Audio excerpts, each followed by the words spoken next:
एक कुत्ता जो कि 1 मिनट में 27 से 28 सांसें लेता है, वो 10 से 12 साल तक जीता है। वहीं पर एक इंसान 1 मिनट में 14 से 15 सांस लेता है और वो 80 से 100 साल तक जीता है। लेकिन एक कछुआ जो कि 1 मिनट में सिर्फ 5 से 6 बार सांसें लेता है, वो 500 से 600 सालों तक जीता है। इससे स्पष्ट है कि जिस जीव की सांसों की संख्या जितनी कम होती है, वो उतनी ही लंबी आयु तक जी सकता है।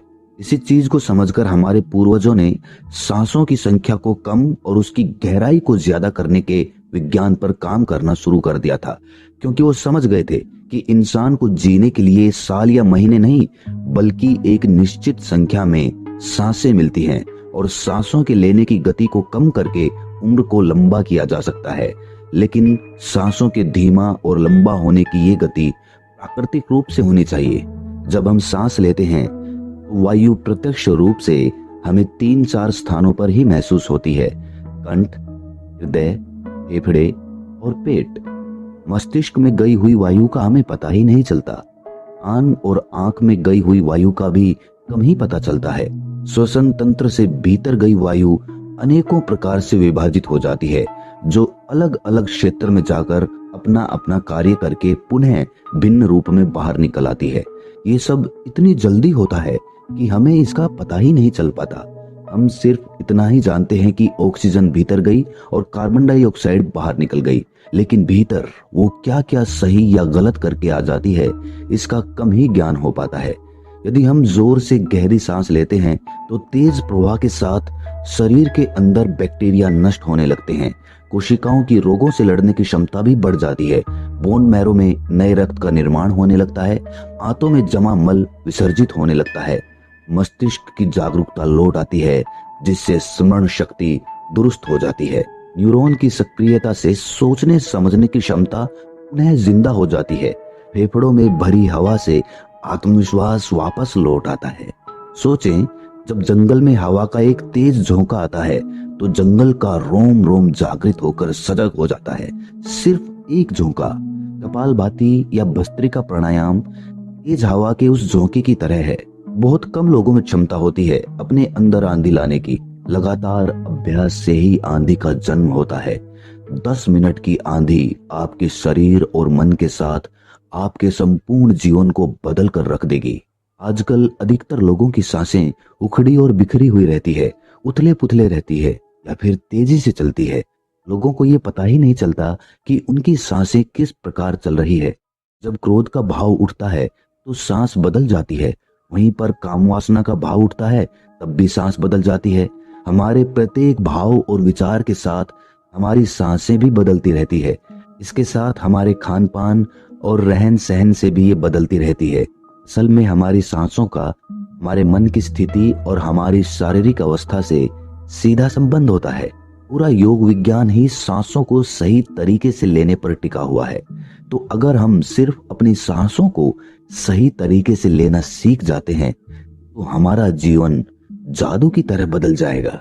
आज इस प्राचीन यौगिक कहानी के माध्यम से हम सांसों को सही तरीके से लेने का तरीका और सांसों के जादुई रहस्य के बारे में विस्तार से जानेंगे। बहुत समय पहले की बात है। एक ऋषि अपने आश्रम में छात्रों को योग, ध्यान और प्राणायाम की शिक्षाएं दिया करते थे। ऋषि खुद भी एक योगी थे।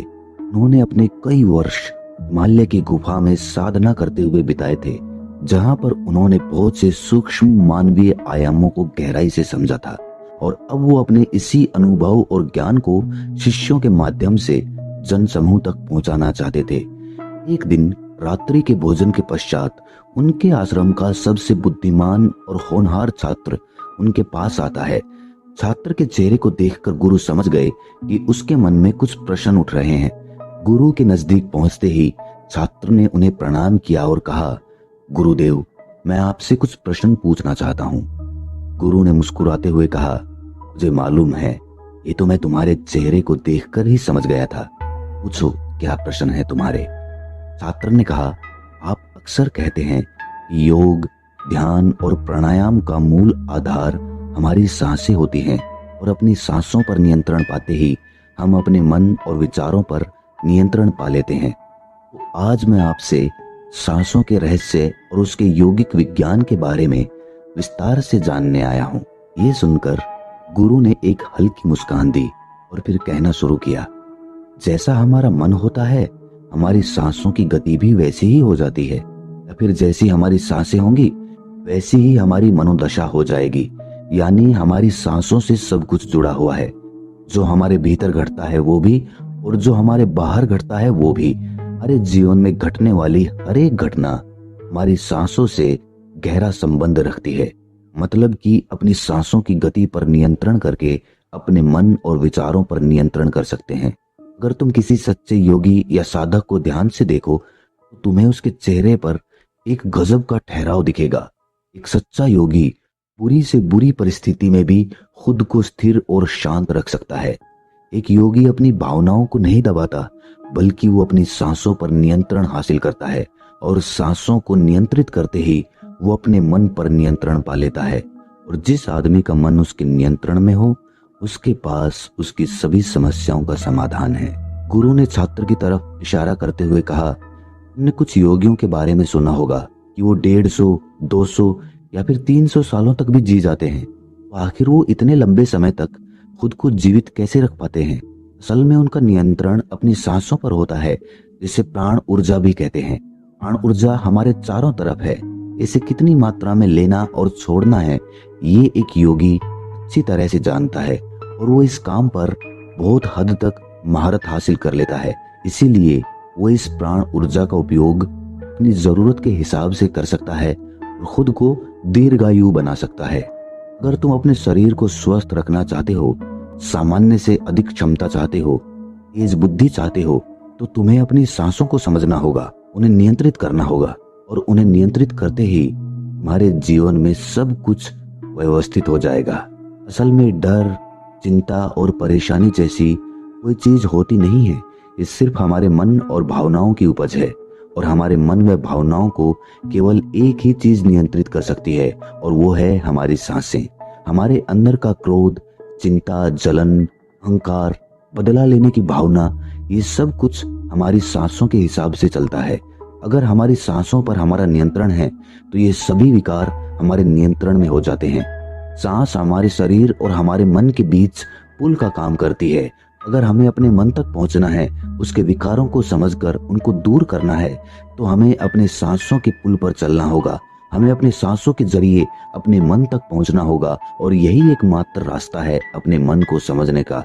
अगर तुमने कभी किसी बच्चे को सोता हुआ देखा हो तो तुमने अनुभव किया होगा, जब वो बच्चा सांस अंदर लेता है तो उसका पेट फूलता है और जब सांस छोड़ता है तो पेट पिचक जाता है। यानी कि एक बच्चा अपने पेट, अपनी नाभि से सांस लेता है, जो कि सांस लेने का सबसे प्राकृतिक और सही तरीका है।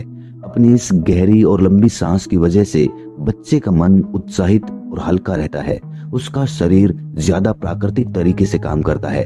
तुमने देखा होगा बच्चा अपने मन में किसी बात को ज्यादा लंबे समय तक नहीं रखता और ना ही वो किसी से ज्यादा लंबे समय तक गुस्सा रह सकता। अगर उसे किसी गलती पर डांट या मार दिया जाए तो वो कुछ समय बाद उसे भी भूलकर अपने खेल में मग्न हो जाता है। बच्चा इतना सरल इसीलिए हो पाता है क्योंकि उसकी सांसें प्राकृतिक रूप से चलती है, यानी नाभि से। बच्चे के शरीर को विकास चाहिए, विकास के लिए ज्यादा ऊर्जा और ज्यादा ऊर्जा के लिए ज्यादा लंबी सांसें चाहिए। इसीलिए प्रकृति ने उसे ज्यादा लंबी सांसें दी हैं। हालांकि इसे बच्चे के शरीर को विकास चाहिए, विकास के लिए ज्यादा ऊर्जा और ज्यादा ऊर्जा के लिए ज्यादा लंबी सांसें चाहिए। इसीलिए प्रकृति ने उसे ज्यादा लंबी सांसें दी हैं। हालांकि ये लंबी सांसें हर मनुष्य को दी गई है, लेकिन इंसान ने अपने जीवन में कुछ अप्राकृतिक परिवर्तन कर अपनी सांसों को छोटा कर लिया है। वो पेट की बजाय अपने सीने से सांसों को लेता है। हम जितनी छोटी सांस लेंगे उतनी चिंता और बकवास से भरे रहेंगे। हमारी सांसें जितनी लंबी और गहरी होंगी हम उतने ही खुश और शांत रहेंगे। गुरु ने आगे कहा कि एक आदमी 1 मिनट में 14 से 15 बार सांसें लेता है। सांस का सीधा संबंध हमारी मन की स्थिति और हमारे शारीरिक कंपन से है। अगर 1 मिनट में ली जाने वाली सांसों की संख्या 11 से नीचे आ जाए तो हम अपने आसपास होने वाले कई कंपनों को समझना शुरू कर देंगे, यानी जानवरों की आवाजें हमारे लिए स्पष्ट हो जाएगी। तुमने सुना होगा कि शेर और बाघ जैसे खूंखार जानवर भी कुछ योगियों के सामने आते ही पालतू बिल्ली की तरह व्यवहार करने लगते हैं। ऐसा इसीलिए हो पाता है क्योंकि उन योगियों ने अपनी सांसों की संख्या को कम करके जानवरों की आवाजों, उनकी भावनाओं और कंपनों के साथ एक संवाद स्थापित कर लिया है। अगर 1 मिनट में ली जाने वाली सांसों की संख्या 9 से कम हो जाए तो पेड़ और वनस्पति जो कार्य कर रहे हैं वो समझना हमारे लिए आसान हो जाएगा। अगर हमारी सांसें 1 मिनट में 6 से कम हो जाती है तो बेजान चीजें कैसे काम करती है ये समझना हमारे लिए आसान हो जाएगा। बेजान चीजों के कंपन और उनसे जुड़ी दुनिया हमारे लिए स्पष्ट हो जाती है। दूसरे शब्दों में कहा जाए तो ब्रह्मांड की प्रकृति समझी जा सकती है और ऐसी स्थिति पर पहुंचकर ही बहुत से योगी और ऋषि मुनि ब्रह्मांड के रहस्यों और उनमें घटने वाली घटनाओं की भविष्यवाणी कर देते हैं। हमारा शरीर जितना स्थिर होगा हम उतनी ही कम सांसें लेंगे। अगर हम अपने पूरे शरीर को स्थिरता के एक निश्चित स्तर पर ले जाएं और बहुत तेज सांस ना लें तो हमारा बोध बढ़ता चला जाता है। दोस्तों, योग विज्ञान के अनुसार एक साधक अपनी सांसों पर नियंत्रण करके ऐसी बहुत सी चीजें कर सकता है जो साधारण इंसान के जीवन से परे है। योगिक परंपरा में तो ये भी कहा जाता है कि अपनी सांसों को घंटों तक रोककर एक आदमी एक नए मानवीय आयामों का अनुभव कर सकता है। ऐसी बहुत सी बीमारियां जो जानलेवा हो सकती हैं या जिनका कोई इलाज नहीं है, उन्हें केवल अपने मन और दिमाग पर नियंत्रण रखकर ठीक किया जा सकता है। अपनी सांसों पर नियंत्रण करके व्यक्ति एक ऐसी मानसिक स्थिति तक पहुंच सकता है जहां जीवन में आने वाले उतार चढ़ाव उसे परेशान नहीं कर सकेंगे। कुछ लोगों को ये सब बातें कहानी लग सकती है क्योंकि आमतौर पर लोग ऐसा नहीं करते हैं और कोई भी चीज जिस पर उन्हें यकीन नहीं होता उसे अंधविश्वास कहकर नकार दिया जाता है। लेकिन पुरानी योगिक परंपराओं का पालन करने वाले लोग ऐसी बातों का दावा करते हैं। उन्हीं लोगों में से एक है स्वामी रामा। स्वामी रामा हिमालय की गुफाओं में रहा करते थे। उन्होंने बचपन से ही योग की प्रणालियों का अभ्यास शुरू कर दिया था। 1970 में स्वामी रामा एक अमेरिकन रिसर्च लेबोरेटरी में गए। अपनी सांसों पर नियंत्रण करके उन्होंने अपने दिमाग और मन पर कि वो जब चाहें, जितने समय के लिए चाहें, अपनी सांस, ब्रेन वेव्स, हृदय की धड़कन और शरीर में बहने वाले खून को रोक देते थे। लेबोरेटरी में मौजूद डॉक्टर्स ने स्वामी रामा के शरीर पर रिसर्च की और उन्हें मृत घोषित कर दिया।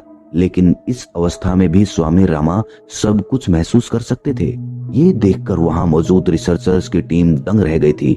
साथ ही स्वामी रामा अपने शरीर में अपनी मर्जी से ट्यूमर की ग्रोथ को घटा और बढ़ा भी सकते थे। रिसर्चर्स की जिस टीम को हिमालयन योगियों के सारे दावे अंधविश्वास और पाखंड से भरे लगते थे, वो अचानक से उन्हें इनर साइंस प्रतीत होने लगे थे, एक भीतरी विज्ञान जो साधारण मनुष्य की कल्पना से भी परे है। सांसों को ध्यानपूर्वक लेना ये एक प्राचीन योगिक टेक्निक है। एक योगी जिसने अपनी सांसों पर नियंत्रण हासिल कर लिया है वो जब चाहे अपनी सांसों को रोक सकता है। स्वामी रामा के अनुसार अगर आप अपनी सांसों को समझ गए तो आपके शरीर में होने वाली वो बीमारियां जिनका इलाज आज मेडिकल साइंस के पास भी नहीं है, सांसों के माध्यम से उन्हें भी ठीक किया जा सकता है। श्वास के गूढ़ रहस्यों को समझाने के लिए बाद में स्वामी रामा ने अपने कुछ साथियों के साथ मिलकर एक किताब भी लिखी है जिसका नाम है साइंस ऑफ डेथ। गुरु ने आगे कहा, जब सांस विचलित होती है तो मन भी अस्थिर हो जाता है, लेकिन जब सांसें शांत होती है तो मन भी स्थिर हो जाता है और योगी दीर्घायु हो जाता है। इसीलिए हमें अपने स्वास्थ्य पर नियंत्रण करना सीखना चाहिए। गुरु ने शिष्य की आंखों में देखते हुए कहा, तुम्हें क्या लगता है, क्या तुम जितनी लंबी सांसें अंदर लेते हो उतनी ही लंबी सांस बाहर भी निकालते हो? नहीं, सामान्य स्थिति में हम जो सांस अंदर लेते हैं उसकी लंबाई 10 अंगुल होती है और सांस बाहर निकालते समय इसकी लंबाई 12 अंगुल हो जाती है। यहाँ 1 अंगुल का मतलब 1 अंगुली मोटाई से है। हमारी रोजमर्रा की जिंदगी में कुछ काम ऐसे होते हैं जिन्हें करते समय जितनी लंबी सांस अंदर जाती है उससे कई गुना ज्यादा लंबी सांस बाहर निकल जाती है। भोजन करते समय बाहर निकलने वाली सांस की लंबाई 16 से 17 अंगुल होती है। तेज चलते समय इनकी लंबाई 22 से 24 अंगुल हो जाती है। दौड़ते समय निकलने वाली सांसों की लंबाई 45 से 50 अंगुल तक पहुंच जाती है। संभोग करते समय 50 से 60 अंगुल। सोते समय नींद में बाहर निकलने वाली सांसों की लंबाई 60 से 70 अंगुल तक पहुंच जाती है। इसीलिए हमारे शास्त्रों में काम और क्रोध पर नियंत्रण रखने की बात कही गई है, क्योंकि ये हमारी प्राण शक्ति को क्षीण कर देती है। श्वास को इंसान की प्राण शक्ति भी कहा जाता है। जब एक 200 वर्षीय व्यक्ति से उसकी लंबी उम्र का राज पूछा गया तो उसने दो ही चीजें बताई। पहला, नाभि तक भरकर पूरी सांस ले, और दूसरा, रीढ़ की हड्डी को हमेशा सीधा रखें। साधारण सी लगने वाली ये दोनों बातें योग और प्राणायाम की दृष्टि से बहुत महत्वपूर्ण है। असल में शरीर के अंदर जाने वाली सांस की लंबाई कम और बाहर निकलने वाली सांस की लंबाई ज्यादा होती है। यदि किसी तरीके से बाहर निकलने वाली प्राण वायु की लंबाई को कम कर दिया जाए तो लंबी उम्र को प्राप्त किया जा सकता है। स्वर शास्त्र के अनुसार यदि बाहर निकलने वाली प्राण वायु की लंबाई 1 अंगुल कम हो जाए तो व्यक्ति निष्काम हो जाता है, यानी उसके अंदर काम वासना खत्म होने लगती है। 2 अंगुल कम होने से आनंद की प्राप्ति होती है। 3 अंगुल कम होने से लेखन शक्ति बढ़ती है। 4 अंगुल कम होने से वाक सिद्धि प्राप्त हो जाती है। 5 अंगुल कम होने से आदमी को दूर दृष्टि प्राप्त होती है। 6 से 7 अंगुल कम होने से साधक के अंदर अति तीव्र गति से चलने की शक्ति आ जाती है। वो कुछ ही पलों में एक स्थान से दूसरे स्थान पर पहुंच सकता है। 8 अंगुल कम होने से साधक को 8 सिद्धियां प्राप्त हो जाती हैं। पवन पुत्र हनुमान को 8 सिद्धि नवनीत के दाता इसीलिए कहा जाता है क्योंकि उन्होंने 8 सिद्धियों को प्राप्त कर रखा है। ये 8 सिद्धियां हर इंसान में होती है, बस जरूरत है तो इन्हें जागृत करने की। बाहर निकलने वाली सांसों की लंबाई 12 अंगुल कम होने पर योगी को इच्छा मृत्यु प्राप्त हो जाती है। फिर वो जब चाहे तब तक खुद को जीवित रख सकता है। लेकिन ये सोई हुई शक्तियां केवल तभी जागृत होंगी जब मन में इन्हें जागृत करने की तीव्र अभिलाषा होगी, और मन का स्थूल रूप श्वास है, यानी सांसें हैं। इसीलिए सबसे पहले सांसों पर नियंत्रण करना होता है। भगवान शिव पार्वती को बताते हैं कि रात में ईड़ा नाड़ी और दिन में पिंगला नाड़ी को रोकने में जो सफल हो जाता है वही असल में सच्चा योगी होता है। नाड़ियों के विज्ञान के बारे में हम किसी और वीडियो में विस्तार से बात